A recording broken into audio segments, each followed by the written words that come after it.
বিগত কয়েকদিন ধরে মার্কেটের মধ্যে আমরা একটা হিউজ সেলিং দেখছি, যেন মনে হচ্ছে মার্কেটের মধ্যে একটা বড় ক্র্যাশ আসছে। তো আমরা যদি লাস্ট উইকে বিভিন্ন ইন্ডেক্সের দিকে ফোকাস করি, সেখানে আমরা দেখছি মিড ক্যাপ এবং স্মল ক্যাপ ইন্ডেক্সে প্রায় প্রতিদিনই 2%, 3% করে ডিক্লাইন দেখিয়েছে। আমরা লাস্ট উইকে যদি দেখি, মিড ক্যাপ ইন্ডেক্স প্রায় 8.98% ডিক্লাইন এসছে। আর যদি মিড ক্যাপ ইন্ডেক্সের হায়ার লেভেল থেকে দেখি, সেখানে 19% ডিক্লাইন অলরেডি চলে এসছে। এরকমই স্মল ক্যাপ ইন্ডেক্সের দিকে যদি ফোকাস করি, সেখানে আমরা দেখতে পাচ্ছি লাস্ট উইকে 11.53% ডিক্লাইন এসছে। আর যদি স্মল ক্যাপ ইন্ডেক্সের হায়ার লেভেল থেকে দেখি, এখন প্রায় 22%-এরও বেশি সেলিং এসে গেছে। এছাড়াও নিফটির দিকে যদি দেখি, নিফটি তার হায়ার লেভেল 26,277 থেকে এখন প্রায় 14% ডিক্লাইনে ট্রেড করছে। ব্যাংক নিফটিও তার হায়ার লেভেল থেকে প্রায় 12% নিচে ট্রেড করছে। আজকে আমরা নিফটিকে দেখেছি তার যে ইম্পর্টেন্ট লেভেল অর্থাৎ স্ট্রং সাপোর্ট লেভেলটা 22,800, তাকে ব্রেক করে 22,774 পর্যন্ত নিচের দিকে এসেছে। তো মার্কেটের মধ্যে কিন্তু আমরা একটা খুব ভালো ভোলাটিলিটি দেখছি এবং সেখানে দেখছি প্যানিক সেলিং হচ্ছে। তো এই প্যানিক সেলিংটা কেন হচ্ছে এটা নিয়ে আলোচনা করব। আমরা মার্কেটে কন্টিনিউয়াস লাস্ট সেপ্টেম্বর থেকে একটা কন্টিনিউয়াস সেলিং কিন্তু মার্কেটের মধ্যে দেখতে পাচ্ছি।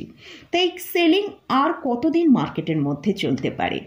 কারণ আমরা যারা ইনভেস্টররা, তাদের পোর্টফোলিওর অবস্থা কিন্তু খুবই খারাপ। আমরা তাদের বলছি যে পোর্টফোলিও স্টক হোল্ড করুন, পেশেন্স রাখুন, কিন্তু এই পেশেন্স আর কতদিন রাখতে হবে? তো সেটাই আজকের ভিডিওয়ে আলোচনা করব। এর সাথে সাথেই অনেকেই পোর্টফোলিও স্টক সম্পর্কে জানতে চান, তো তাদের উদ্দেশ্যে বলছি এখন কোথায় মার্কেটে ইনভেস্ট করা যেতে পারে সেটা নিয়েও আলোচনা করব। তাহলে চলুন ভিডিওটা শুরু করা যাক। ভিডিও শুরু করার আগে বলি, চ্যানেলে যদি ফার্স্ট টাইম ভিজিট করে থাকেন তাহলে অবশ্যই চ্যানেলটা সাবস্ক্রাইব করে নেবেন আর পাশে থাকা বেল আইকনটা প্রেস করে রাখবেন। আমি ভিডিও আপলোড করার সাথে সাথে আপনাদের কাছে ভিডিওটা পৌঁছে যাবে। নিফটি তার হায়ার লেভেল থেকে 14%, ব্যাংক নিফটি 12% নিচে ট্রেড করছে। এছাড়াও মিড ক্যাপ এবং স্মল ক্যাপ ইন্ডেক্সে প্রায় 20%-এর কাছাকাছি ডিক্লাইন দেখিয়েছে। তো সেখানে যদি আরও ডিক্লাইন আসে, তাহলে কিন্তু মিড ক্যাপ এবং স্মল ক্যাপ ইন্ডেক্স বিয়ার মার্কেটে চলে যেতে পারে। মিড ক্যাপ ইন্ডেক্স এবং স্মল ক্যাপ ইন্ডেক্সের দিকে আমাদের ফোকাস অবশ্যই থাকবে, সেখানে সেই ইন্ডেক্স আর কতটা নিচে আসে। এছাড়াও আমরা যদি নিফটির দিকে ফোকাস করি, নিফটি তার আজকে একটা স্ট্রং সাপোর্ট লেভেল 22,800-কে ব্রেক করেছে। যদি নিফটিকে এখানে আরও সেলিং আসে, নিফটি হয়তো 22,500 আর 22,500 সাপোর্টকে যদি ব্রেক করে 22,000 পর্যন্ত নিচে আসতে পারে। তো আমার ভিউ অনুযায়ী মনে হচ্ছে আমরা সেপ্টেম্বর থেকে নিফটির মধ্যে মার্কেটের মধ্যে একটা কন্টিনিউয়াস সেলিং দেখেছি। তো হয়তো আমরা এই ফেব্রুয়ারি মাসের এন্ড পর্যন্ত মার্কেটের মধ্যে এই সেলিংটা দেখতে পারি। মার্কেটে একটা বড় ভোলাটিলিটি এবং প্যানিক সেলিং হচ্ছে, কারণ অনেক ইনভেস্টররা যারা কিন্তু খুবই পাজলড হয়ে যাচ্ছে, যে তারা মনে করছে যে মার্কেটে হয়তো আরও বড় সেলিং আসবে, তারা এই জায়গায় মার্কেটের মধ্যে সেলিং করছে, তার জন্য প্যানিক সৃষ্টি হচ্ছে। এছাড়াও যারা মার্জিন মানি অর্থাৎ ক্যাশ ডাউন না করে ব্রোকারেজ হাউসের থেকে টাকা নিয়ে যারা ইনভেস্ট করেছিল, তারা এখন তাদের পোর্টফোলিও সেল করে দিচ্ছে, কারণ সেখানে একটা বার্ডেন থাকে তাদের। ব্রোকারেজ হাউসের যখনই তারা বড় লস দেখে, তখন কিন্তু তারা সেল করার জন্য প্রেশার দেয়। তো সেই মার্জিন মানির ওপর যারা কাজ করেছে, তারা কিন্তু এখন সেল করছে। তাই জন্য কিন্তু মার্কেটের মধ্যে এতটা প্যানিক তৈরি হচ্ছে। তো নিফটি হয়তো এই ফেব্রুয়ারি মাসটা আমরা একটা সেলিং নিফটির মধ্যে দেখতে পেতে পারি। আমার ভিউ অনুযায়ী আমরা হয়তো এই ফেব্রুয়ারি মাসের নিফটিকে যদি সেলিং হয়ে নিচে আসে 22,500-র কাছে যদি সাপোর্ট নেয়, তাহলে কিন্তু আমরা নিফটিকে এখান থেকে একটা ওপরের দিকে বাউন্স করতে দেখতে পারি। তো আপনার যদি মনে হয় আপনার পোর্টফোলিও একান্তই আপনি সেল করে দেবেন, তাহলে আমার মতে বলে একটু যদি গুড ফান্ডামেন্টাল স্টক আপনার পোর্টফোলিও থাকে, তাহলে একটু হোল্ড করুন।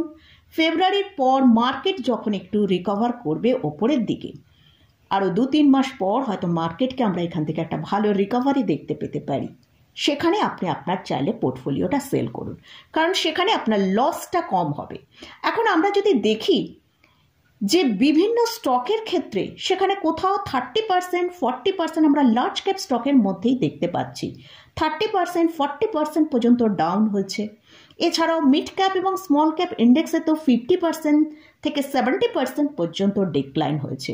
তো এমতো অবস্থায় যদি আপনি আপনার পোর্টফোলিও সেল করেন তাহলে একটা হিউজ মানি আপনার লস হবে।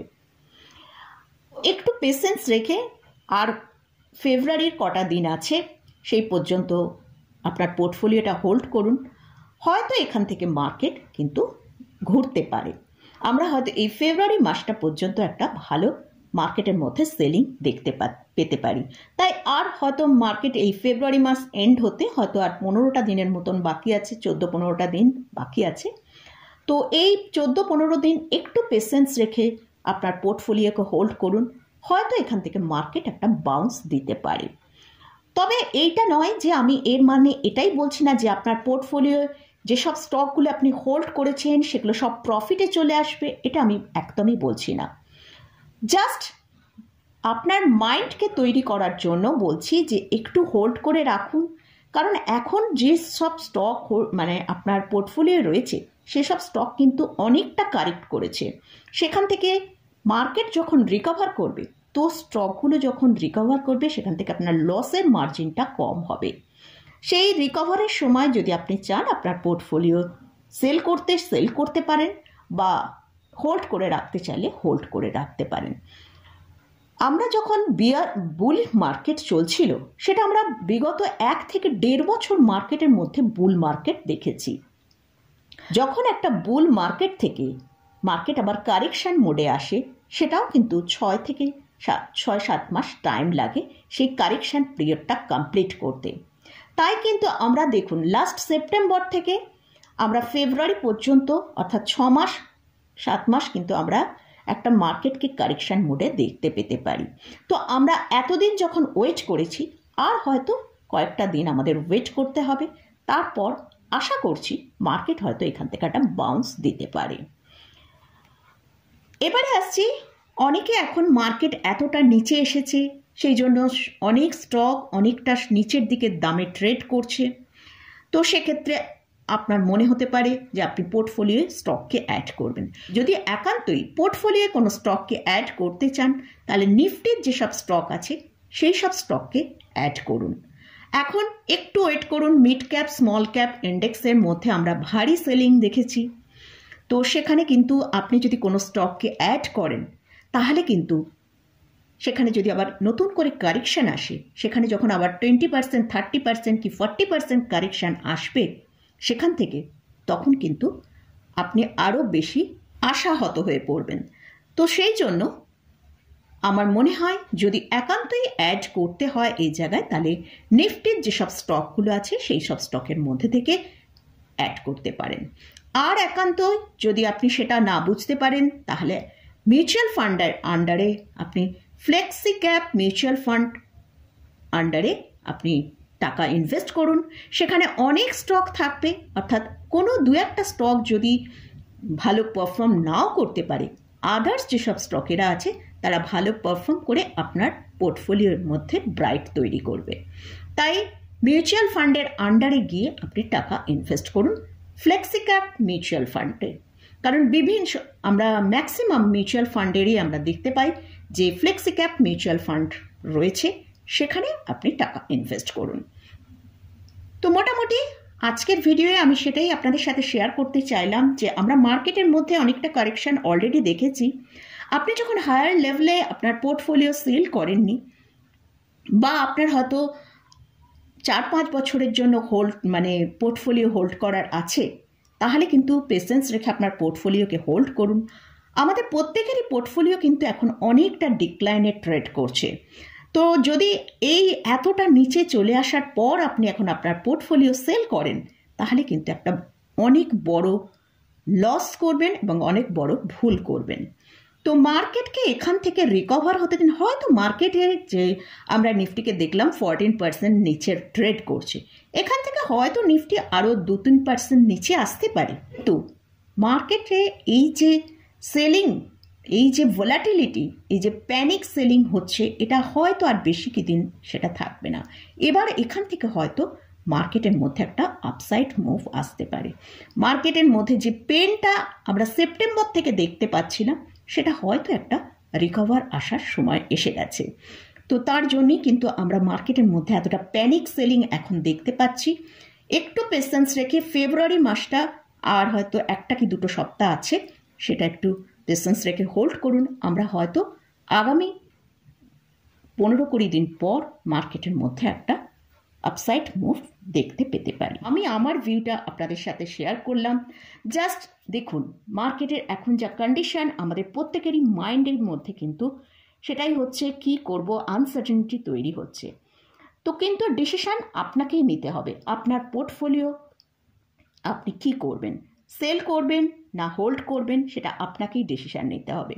আমি জাস্ট আমার ভিউটা আপনাদের সাথে শেয়ার করে আপনার মাইন্ডকে স্ট্রং করার চেষ্টা করছি। ডিসিশন আপনি নিজে নেবেন যে আপনি আপনার পোর্টফোলিও কি করবেন। তো মোটামুটি আজকের মতন ভিডিওটা এখানেই শেষ করছি। ভিডিওটা যদি ভালো লাগে অবশ্যই লাইক করবেন, শেয়ার করবেন, সাবস্ক্রাইব করবেন। ধন্যবাদ।